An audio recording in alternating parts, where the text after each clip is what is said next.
But for real guys, I gotta change these lights now because this looks so damn good. Hey guys, so if you saw in my last video where I put the LED bulbs in, I have a new issue, which I guess I've been having for a while, but the plug that goes in the back of the cluster that controls the lights, as you saw in the other video, I was able to move it. I'll insert the clip right here. If you move this up and down, look, it like shuts the lights off, turns it back on. It's just moving this like this. Super annoying. So as you can see, every time I move it, it turns on and off. So I'm gonna try to come up with a solution right now. What seems to be happening is when it comes up, everything's working when it comes up. So I'm gonna shove something in the bottom here and keep it like that, pushed upward. So let me go get something and I'll be right back. So I'm just gonna take a little piece of cardboard. Let's try this out. I don't know if it's really gonna work. And we'll stuff it underneath this plug.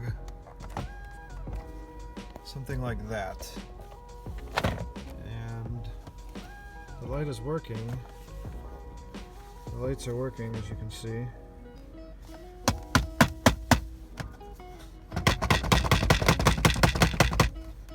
Alright, I think that's gonna work. So yeah, I just took like a little piece of cardboard and I tore it up a little bit and shoved it in there. So you can see here, it's working.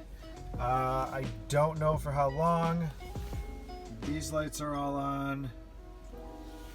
I'll keep you guys updated if that worked. I'll leave some comments below if it's staying on all the time. So yeah, I don't know if that's gonna work. It seems like every time the plug is pushed upward, so shoving something in between it will keep that plug up a little bit. And it seems like when it's up, the lights are working, but I don't know. I'll keep you guys updated how that works out. Let me know in the comments below. Do you have the same problem in your element where the lights go on and off on the dash? It's super annoying and I hate it. So hopefully this little cardboard piece will fix that. So again, thanks for watching guys. I appreciate all the subscribers. Give this video a like if it was helpful. And again, leave some comments below if this happens to your element too. I'm wondering if this is like a common problem or not. So, all right guys, thanks for watching. Peace.